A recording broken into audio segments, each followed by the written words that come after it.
Baik, kalau begitu saya beli ya. Ibu ikhlas ya. Nasib baik Nenek Hasna, Menteri ARA beli rumah tetangganya 250 juta rupiah pakai uang pribadi untuk perluas rumah sang nenek.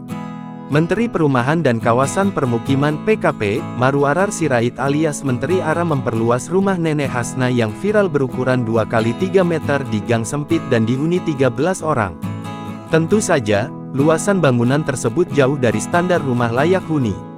Diketahui, rumah sang nenek berlokasi di Kelurahan Tanah Tinggi, Kecamatan Johar Baru, Jakarta Pusat.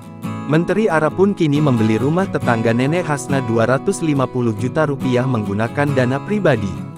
Ia mengatakan hunian itu akan dipakai untuk memperluas rumah sang nenek yang tengah direnovasi. Ini ibu jual 250 juta. Ya. Ini sekarang saya mau berikan kepada ibu. Ini harganya ibu bisa turun atau tidak? Baik, kalau begitu saya beli ya. Ibu ikhlas ya.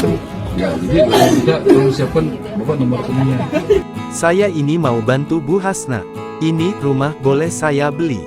Kalau begitu saya beli ya. Ibu ikhlas? Ya, 250 juta rupiah. Tolong siapkan nomor rekeningnya, kata Menteri ARA kepada tetangga Nenek Hasna. Namun tak disangka, bantuan tersebut diberikan Menteri ARA menggunakan dana pribadi bukan dari dana pemerintah. Video Menteri ARA membeli rumah tetangga Nenek Hasna diunggah di akun Instagram Menteri PKP pada Senin tanggal 11 November tahun 2024. Sontak saja, unggahan tersebut pun mengundang berbagai komentar warganet. Download Tribun X sekarang, menghadirkan lokal menjadi Indonesia.